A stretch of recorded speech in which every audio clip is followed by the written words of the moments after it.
Well, go ahead and grab your Bibles and let's make our way to that passage that Gabe just read for us, Ephesians chapter 6. We're going to be looking at the first three verses in Ephesians chapter 6 this morning. And while you're turning there, I'll just add my welcome to Gabe's a moment ago. It is good to see you. It's always a good thing when we gather together as the family of God and the Spirit is among us and He does good things when we are together and we look to Him. So I'm thankful that you have made it a priority, church family, to be here to worship together this morning.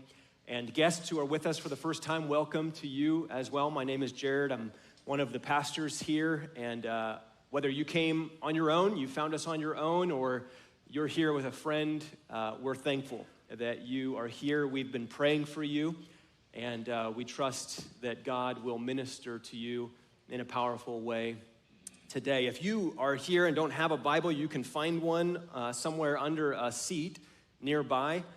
There's a black hardback copy of the Bible. We'd love for you to use that. We take the Bible seriously here. We're going to spend a few moments in the Bible right now, so you can grab one of those copies of the Bible, and you can find the passage we're about to study together on page 979. That'll take you to Ephesians 6. And if you don't personally own a Bible, please take that one home. We can replace that after the service, but we would love for you to have your very own copy of the Bible. So take that one with you, and we're thankful that you're with us today. Ephesians chapter 6, and I'll meet you there in just a moment. Well, if you follow the local news, then I'm sure you are familiar with a group of young people in our town known as the Gilbert Goons. And it's a funny sounding name, but it's anything but a funny thing. In fact, to call them a group is probably to put it too mildly. The police department has actually identified this group as a criminal street gang. Over the last few years, the Gilbert Goons have gained quite a bit of notoriety in our community for the things that they have been doing in the community. They're known for just randomly attacking people in public for no reason at all, and then parading their violence on social media after the fact. They are known for robbing people at gunpoint. They're involved in illegal drugs, and the most tragic case of all was just about a year and a half ago when they fatally beat a teenage boy in our community. Thankfully, arrests have been made and people have been charged, but it is still crazy to think that teenagers and young adults in our community are doing this sort of thing. And sadly, things like this seem to be more common across our country, not just in this community. I'm sure you've seen videos of what's known as flash mob robberies, and that's where a group of young people rush into retail stores and they grab anything and everything that they can get their hands on, and they just walk out of the store with whatever they can grab. And all of this is being done in broad daylight while bystanders record on their phones. This is the world that we live in today. Now, you might wonder why I've chosen to start here. What does this have to do with the passage that we're about to study together? Well, I start here to make this simple point. What we are seeing in our town and what we are seeing nationally with violence and disorder among young people, this is what happens when the passage that we are about to study is ignored. This is what happens when the wisdom of God that is found in these verses is dismissed as the traditional ways of the past. This is a fairly brief and straightforward passage, and at first glance you might wonder if it really does have anything to do with these widespread problems that I've just mentioned. But I hope as we look at this passage that you'll begin to see just how relevant this passage is for society in general, and more importantly for the church and for the family. Now, I must admit that the timing of this message is pretty poor. You're all here today, but most of your kids are not here. Most of them are at camp. You've been waiting for this passage ever since we started Ephesians, and we're finally here, and your kids are nowhere to be found. Perhaps you can send them a link to the message as mandatory listening on the bus ride home. Okay, so let's jump into the passage now. Here's the big idea from verses 1 through 3. This is the main thing that we can't miss today. God has a good design for how children relate to parents. God is the creator of the world. God is the creator of you and me. God is the creator of the family, and God has designed the family to have a mother and a father who are parents to children. And God has a good design for how those children are to relate to their parents. Now, this passage doesn't spell out all the details of what that relationship looks like. It doesn't pretend to be a step-by-step instruction manual for parenting. But what this passage does give us is it gives us foundational principles. Foundational principles that shape the parent-child relationship in whatever time, in whatever culture you happen to live in. And when we operate on these principles, by the grace of God, our homes and our communities are blessed. And so my hope for us today is that we would leave with a deeper faith in the goodness of God's design. I want parents to leave saying, let's do what we can by the grace of God to make our home look like that. I want children to leave saying, I want to have that kind of relationship with my parents. And I want everyone to leave saying, God's way is good, and he can be trusted with every part of our lives. And so I may not be a child in the home today, or I may not be a parent in the home today, but this is God's good design, and so I'm going to encourage this, and I'm going to pray for this, for the families, for the parents, for the children in our church.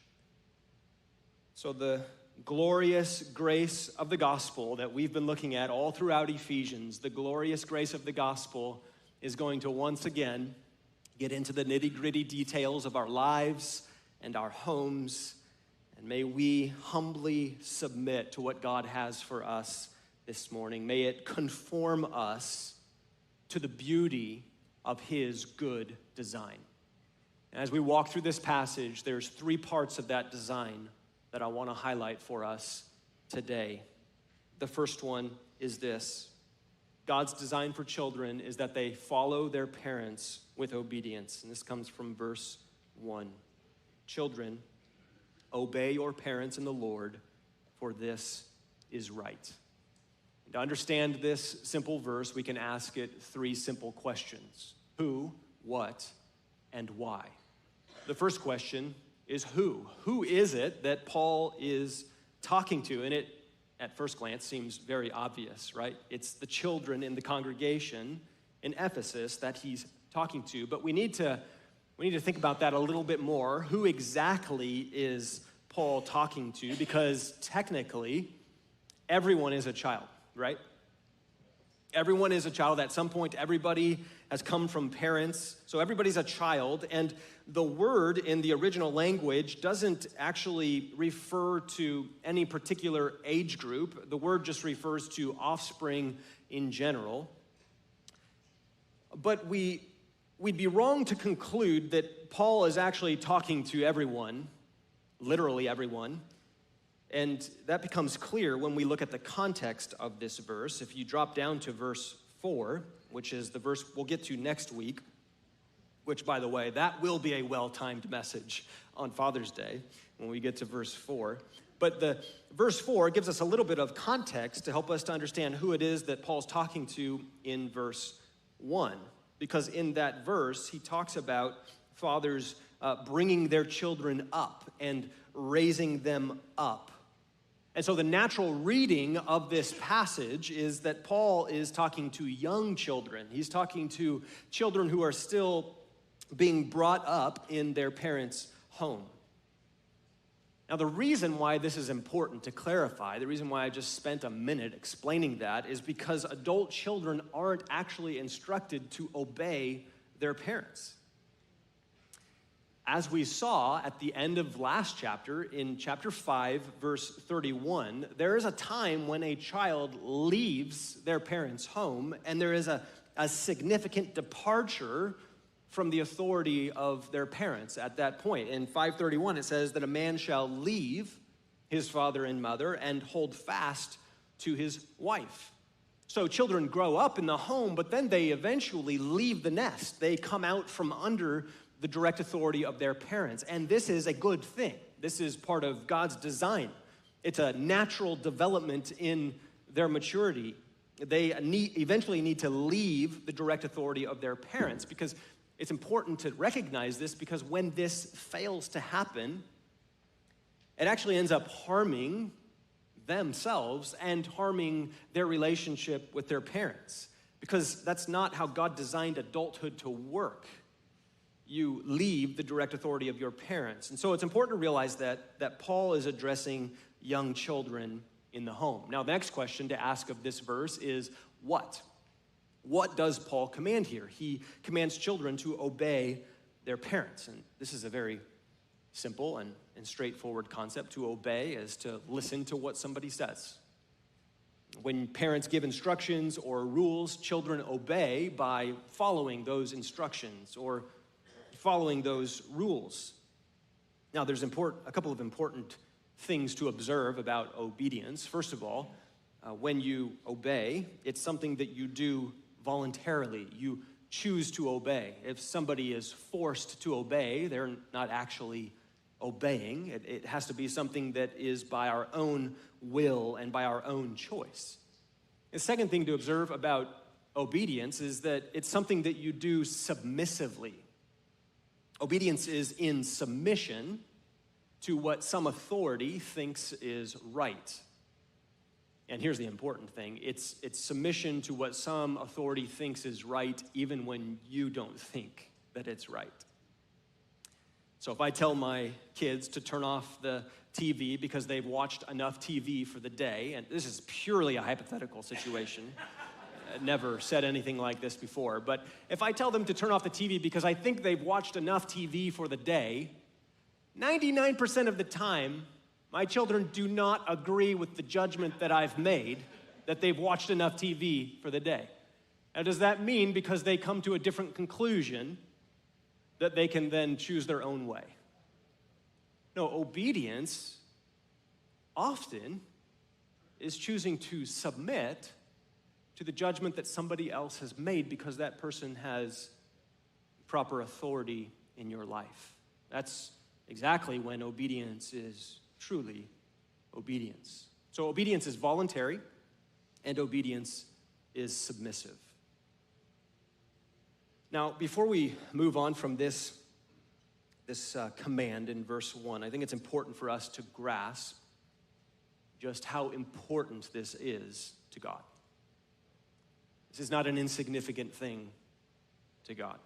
In Exodus 21, verse 15, and in Leviticus 20, verse 9, under the Old Covenant law in the Old Testament, death is prescribed for a child who strikes or curses a parent. So this kind of behavior was obviously seen as something that was detrimental to society. In Paul's letters, he often lists disobedience to parents alongside other serious sins like pride and slander and various forms of idolatry. Throughout the Proverbs, we find similar commands and warnings. Proverbs 1, verse 8, "Hear, my son, your father's instruction, and forsake not your mother's teaching." Or Proverbs 30, verse 17, if you thought that the Exodus verse was severe, Proverbs 13, verse 17, "The eye that mocks a father and scorns to obey a mother will be picked out by the ravens of the valley and eaten by the vultures." So whatever ideas we might have about disobedience being no big deal, or disobedience being kids just being kids, whatever ideas we might have of that sort, we need to reevaluate those things in light of these passages. Certainly children would disobey. Believe me, I know children will disobey. But it is our job as parents to address that disobedience, because disobedience is no insignificant thing to God.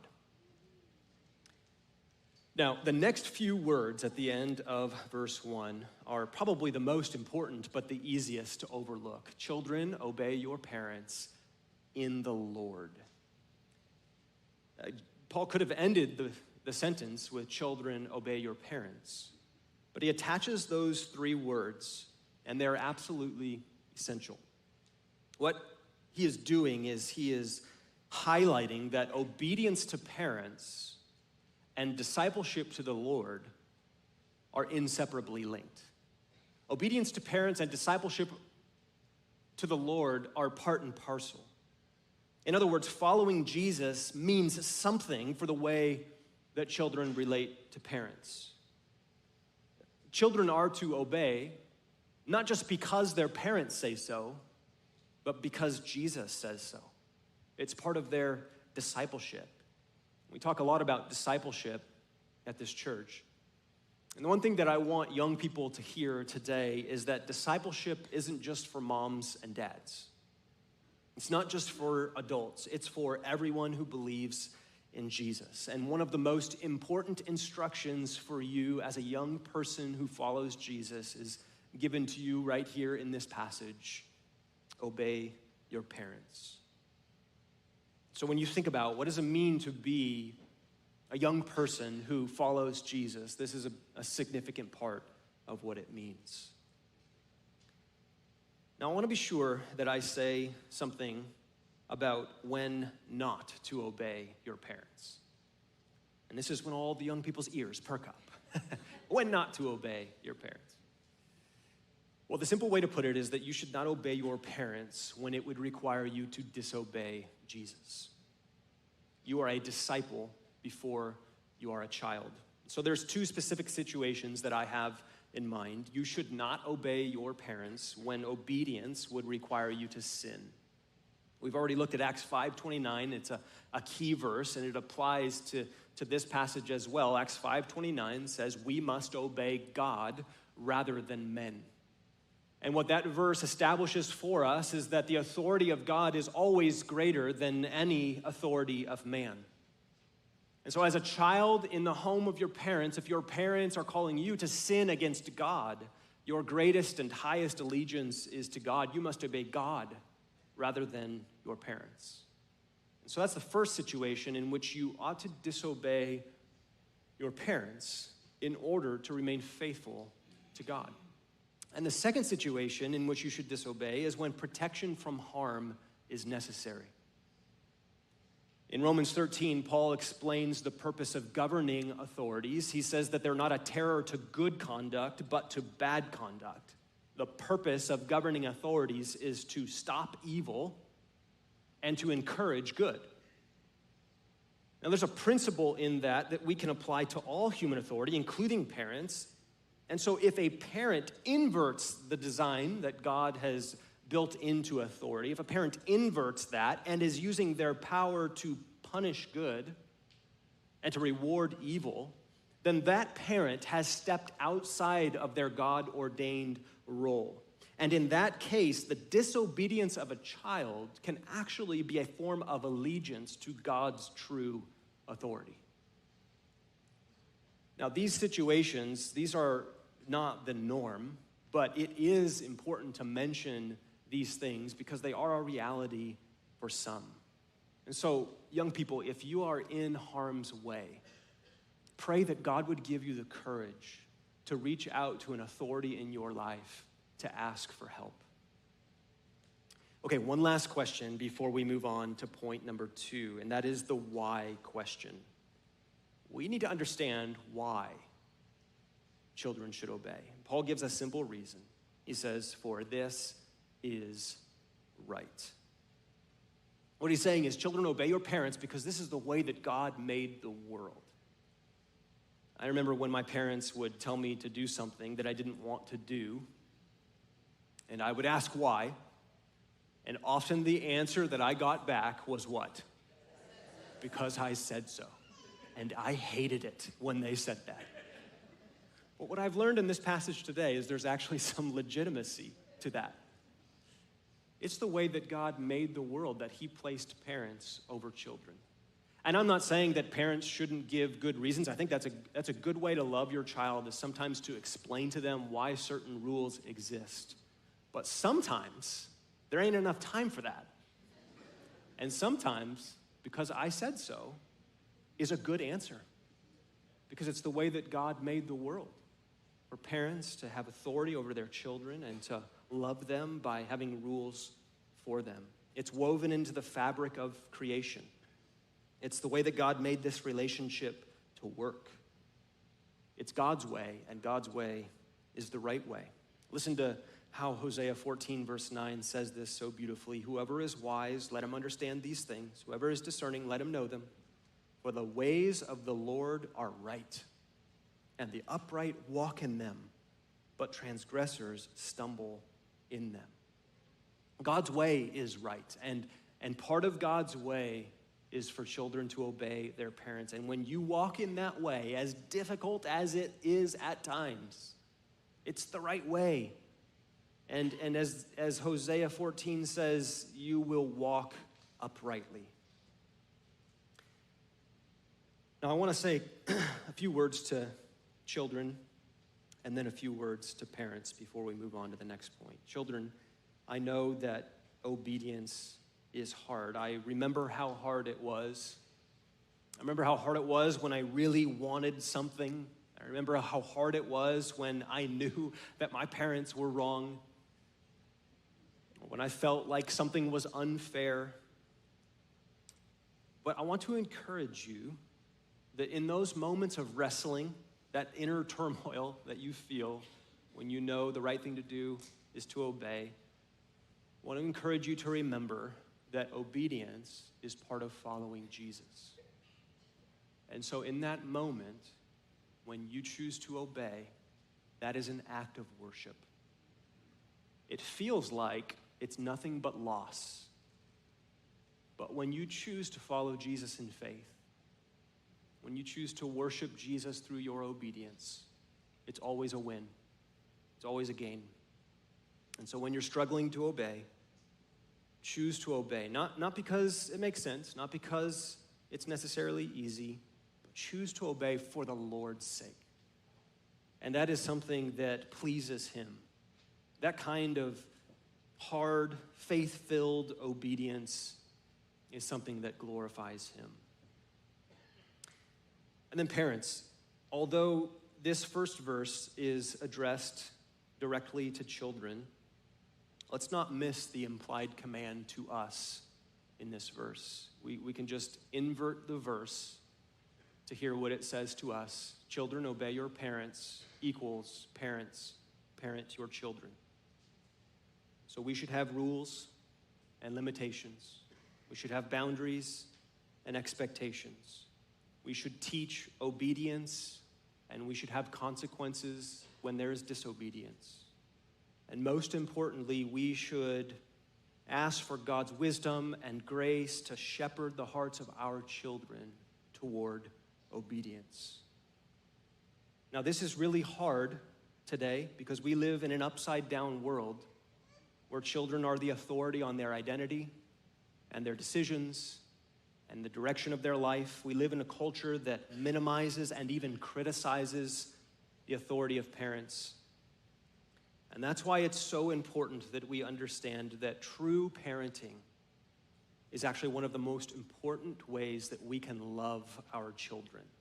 A loving parent will exercise authority. A loving parent will exercise discipline. That's exactly the point of Hebrews 12. The author asks, what son is there whom his father does not discipline? If you are left without discipline, in which all have participated, then you are an illegitimate child and not a son. The point of that is to say that parents who love their children will discipline them, and if you are without discipline, you are without loving parents. Or Proverbs 29, verse 15, the rod and reproof give wisdom, but a child left to himself brings shame to his mother. So may we be a church where parents so love their children that they're willing to do the faithful and hard work of disciplining. The world will tell us to let them follow their hearts and to do whatever feels right to them, but the Bible tells us that we truly love our kids when we teach them to follow us with obedience as we point them to the Lord. That's the first point. And now the second. God's design for children is, number two, that they esteem parents with honor. That's a word that we don't hear very often. Esteem. Esteem for coaches and refs. Esteem for teachers and principals. Esteem for law enforcement. Esteem for authority. The word just means respect. When we esteem somebody, we respect their authority and their position. And all of this, it starts with esteem for parents. Respect in the home. Verse 2, honor your father and mother. This is the first commandment with a promise. So this verse is a direct quote from Exodus 20, verse 12, where the 10 commandments are delivered. And this is actually the fifth commandment. And it's important to know that the 10 commandments are actually divided into two parts. The first part of the 10 commandments are what have to do with our relationship with God. And then the second half of the 10 commandments have to do with our relationship with one another. So you might remember it this way, that commandments 1 through 4 are vertical and commandments 5 through 10 are horizontal. This fifth commandment heads the list of the horizontal commandments. And the placement of this command is not incidental, it's intentional. I think what's being communicated is that this is foundational. This is absolutely essential. It's an essential commandment for the ordering of society and relationships. You'll find it interesting to know that theologians have long rooted all social duties and all social responsibilities in this one commandment. For example, the Westminster Catechism identifies the father and the mother of the fifth commandment as, quote, not only natural parents, but all superiors in age and gifts, and especially those who by God's ordinance are over us in a place of authority, whether in family, church, or commonwealth. So what the Westminster Catechism is saying is that by implication, the general scope of the fifth commandment extends beyond parents to all social relationships of authority. And based on that principle, R.C. Sproul says this. He says, the family is the laboratory of life. It's where we learn obedience, love, discipline, and respect for authority. He says, destroy the family and you destroy society. So when we talk about esteeming parents with honor, we're talking about something that is at the very core of not only a thriving home, but also a healthy church and an ordered society. This is absolutely foundational.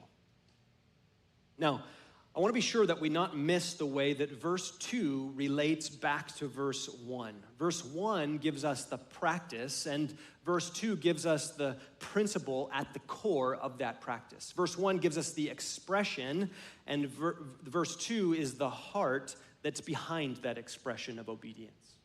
Verse 1 gives us the action, and verse 2 gives us the attitude. And so when we talk about obedience in our children, it's important to recognize that we're not just talking about what Paul Tripp would call fruit stapling. We're not talking about just merely behavior modification. What we're after is a heart that honors, and that honor then expressing itself in obedience. And the reason this is so important is because if you have compliance on the outside, but you have anger and reluctance and bitterness on the inside, you have what the Bible calls hypocrisy. And we don't want hypocrisy in our children. The heart is the priority here. We want hearts that sincerely honor parents, because when you have a heart that esteems and honors parents, the action of obedience will flow from that heart. Now, here's another important thing to notice about honor. It's that honor is a lifelong attitude.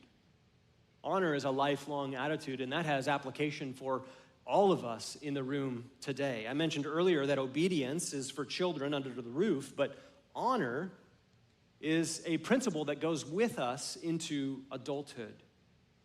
So, question for us as adults is, are we giving thought to how we might honor our parents even in this stage of life? What might that look like for us? I ran across a few ideas from Tim Keller that I thought were helpful. He mentions the first one, the very simple one. He says that there are cultural ways that we can honor our parents. You can call them on their birthday or on an anniversary. You can send them a card. And those are certainly meaningful ways to honor your parents. Another way is you might seek their advice when you're making a big life decision. And it doesn't necessarily mean that you're going to take all of their advice, but simply calling them and asking and listening, it honors them. Third, you might give them credit where you can give them credit. You might share with them something that they have taught you and something that you value, that you learned from them. They will love to hear how they can see themselves in you. And then the last one is probably the most important one. It's also the most difficult one, and it's that we can forgive our parents. Our parents have not parented perfectly. We all know that. We haven't parented perfectly, and perhaps your parents left significant scars. Perhaps there is pain from your childhood that you will never forget. And so when I say forgive them, I'm not saying to minimize what they did. You'll never forget what they did. But as a follower of Jesus, the way of Christ is to forgive. And what you do when you forgive is you free yourself from bitterness. And you free yourself to honor your parents rightly. And in doing that, you glorify God. You glorify the grace of the gospel, the forgiveness that you have come to know. Forgive one another as Christ has forgiven you. That's a way to honor your parents. Those are just a few ideas. You could have a conversation this week with somebody and come up with, I'm sure, several more ways to honor your parents in your adulthood. Now, one last thing before we move on to the next point. We've been assuming this all throughout, but I want to make it explicit, and that is that honor isn't just for people who earn it or deserve it. God attaches honor to position, not performance. God calls us to honor those in authority over us, regardless of their merit. So, kids, your parents will not be perfect. As a parent myself, I know that from experience. They're going to get it wrong at times. They're not always going to understand, but they are your parents, and God gave them to you. So even when they're wrong and even when they don't understand, the right thing to do is to honor your parents with obedience, because God attaches honor to position, not to performance. And in this is a great opportunity to look to Jesus. Jesus was a child at one time. The sinless Messiah, God in the flesh, was once a child in his parents' home. And if there were ever parents who didn't quite measure up, it was Mary and Joseph. But do you know how the Bible summarizes Jesus' relationship with his parents? It says in Luke 2:51 that he was submissive to his parents. He was submissive to his parents.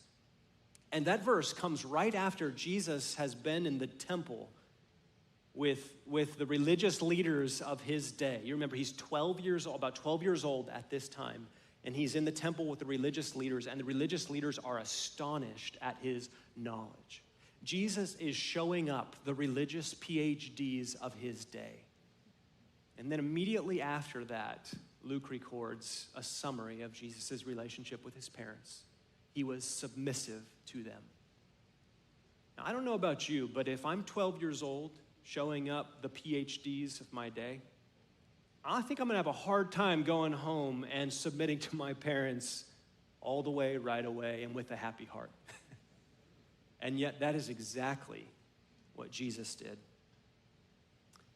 And that attitude of submission carried on throughout his life. As the Son of God, Jesus didn't have to pay the temple tax, but he chose to pay the temple tax in honor of the system. Jesus knew the hypocrisy of the religious leaders, but he still honors their authority. He says in Matthew 23 that the scribes and the Pharisees sit on Moses' seat, so do and observe whatever they tell you. When they eventually come for Jesus' life, he doesn't resist arrest. He submits to the authority over him. He tells Pilate, you would have no authority over me unless it had been given to you by God. And all of this is just a preview of the ultimate example of Jesus' submission to his Father in heaven. In John 6:38, he says, I have come down from heaven not to do my own will, but to do the will of him who sent me. And then eventually, that leads him to the Garden of Gethsemane, where, feeling the full weight of the impending cross, he cries, Father, if you are willing, remove this cup from me. Nevertheless, not my will, but your will be done. And then Paul sums all of that up in Philippians 2 when he says, being found in human form, Jesus humbled himself by becoming obedient to the point of death, even death on a cross. So don't miss this glorious reality that Jesus accomplished your salvation through humble submission to his Father's will. You can look to him for an example. You can look to him for help. You can look to him when you fail. His perfect obedience will cover all of your imperfections, and he will help you to honor your parents. And now finally, God's design for children is number 3, that they would trust God with blessing. Verse 3 says, honor your father and your mother, that it may go well with you, and that you may live long in the land. This is a promise. It's a glorious promise with 2 horizons. There's a promise for today and a promise for tomorrow. Take them in reverse order. First, the promise for tomorrow. I'm going to start with this one because it's the one that's probably the most confusing or disconnected from us today. What does it mean to live long in the land? Well, remember, this is part of the 10 Commandments that was originally delivered to the people of God in the Old Testament. And so this was a promise to those people that God would give to them a promised land, in which a land flowing with milk and honey, a land in which they would enjoy a covenant relationship with God. When Moses gives them the 10 Commandments, they're not yet in the land, but they're on their way to the land. And so this promise originally anticipates their entrance into the land. So this promise originally was for them, and it was a literal promise of living long in the land. But for us today, this is not a literal promise of land, but what it does say to us today when we recognize that Old Testament promised land ultimately translates into the promise of the new creation for us. And so we can take this promise, and the application for us today is ultimately that as we walk in obedience to God and his good design and his ways, and as we do that by faith, as we do that in the Lord and in obedience to him, the promise is that ultimately we will inherit eternal life. That's the promise for tomorrow, but there's also the promise for today. Back at the beginning of verse 3, it says that it may go well with you. And so this is just a general promise that things will go well when children honor their parents. It's not a promise that life is going to be absolutely free from any difficulties or hardships. The point is just that generally speaking, when you choose to walk in this way, things will go well. Now, I know this may seem obvious, but promises are meant to motivate us. So as we teach our children to obey, we should remind them of the blessing that comes with obedience. So here's a little scenario. Your little Jimmy is in the pantry, all alone in the pantry, and his eyes land on that jar of candy. And he remembers that you said no. And in that moment, Jimmy has a choice, and it is a faith choice. He will believe that the best thing for him is candy, or he will believe that the best thing for him is obedience. He will believe that a moment of sugar is best, or he will believe that the blessing of God is best. And faith, and this is not true for just children, this is true for us, faith is choosing God over the candy. And if that sounds maybe a little bit too trivial, don't forget that the fall was when Adam and Eve chose fruit over God. Faith is choosing God as the superior pleasure. And it is our job as parents to help our children to choose obedience by reminding them of the blessing of that choice, by reminding them that it will go well with them, by reminding them that God rewards obedience and he will be faithful to do that. Our children are constantly being told that if they follow their dreams and if they do whatever their heart says to do, that's where they'll find true fulfillment. But God says that true fulfillment and true blessing come when you follow your heart or your parents in obedience and honor. Our children are constantly being told that authority is oppressive and freedom is found in doing what feels right. But God says that true freedom is found in obedience, that obedience is a path to joy and protection and blessing. And so, children, hear me when I say, on the authority of this verse, that you will never regret the choice to honor your parents. It will be hard in the short term, but in the long term, it'll always be good. God has a good design for how children relate to parents. Children are to follow their parents in obedience, esteem their parents with honor, and trust God with blessing. This is right, and this is good. Well, let's consider a few questions as we seek to apply what we have learned today. Question number one, you'll recognize these questions from weeks past. Number one, am I a Christian?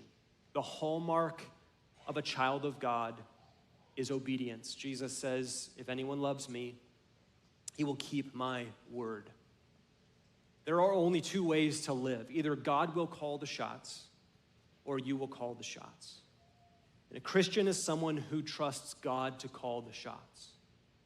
And that means that a Christian lives in humble submission to God's will, even when it's hard. Obedience is hard. Teaching children obedience is hard. But we can trust that God's way is right and that God's way is best. So as you consider this question, am I a Christian? Don't look for perfection. None of us are perfect. Jesus alone is sinless. But does the direction of your life indicate that you are a Christian? Number two, how is my Christianity affecting my life? The whole point of the second half of this letter is to make the point that the glorious grace of the gospel that we celebrated in the first half is meant to transform, meant to affect our everyday lives. The grace that saves is a grace that transforms. The grace that redeems is a grace that reshapes us. So perhaps this week there are some things in your home, in your life as a child, in your life as a parent, that need to be reshaped by the glorious grace of the gospel. And then number three, where could my home be a talking point? When we cultivate a home in which authority is honored, and when children honor the authority in their home, it is a glorious countercultural display of the beauty of God's design, and people will notice, and perhaps they'll ask about the God behind the good design. And may we be ready for that conversation when it comes. Let's pray together. God, we thank you for meeting with us today. We thank you for speaking to us. We thank you for the wisdom of your word. Thank you that we don't have to figure out things on our own, but you have revealed your wisdom to us. And we pray, oh God, that you would give us a heart to submit to your wisdom, give us a heart to obey, give us faith to believe that your way is best and good and that it leads to blessing. Oh God, when our hearts rise up in resistance, would you soften them, give us a humble heart to respond to you in faith. I pray for the families of this church. May they be families that shine brightly in this world. May it be that relationships between parents and children would thrive, that they would be full of love, that they would be full of honor. May it be that the watching world would see something peculiar, something glorious, something beautiful in the homes of this family. And may we be faithful to declare the goodness of your word and the goodness of your design. And Lord, may it be that the children in this church would grow up to learn not only that in obedience to their parents is important, but that obedience to you is importance, the obedience of faith. And God, once again, we pray for our children at camp this week. God, meet with them in a powerful way. Open their eyes to the glory of their Savior, Jesus. May they grab a hold of him by faith. May they be matured in their faith and sanctified. And may they return with a newfound resolve and determination to follow you all the days of their lives. And we ask this now in Jesus' name.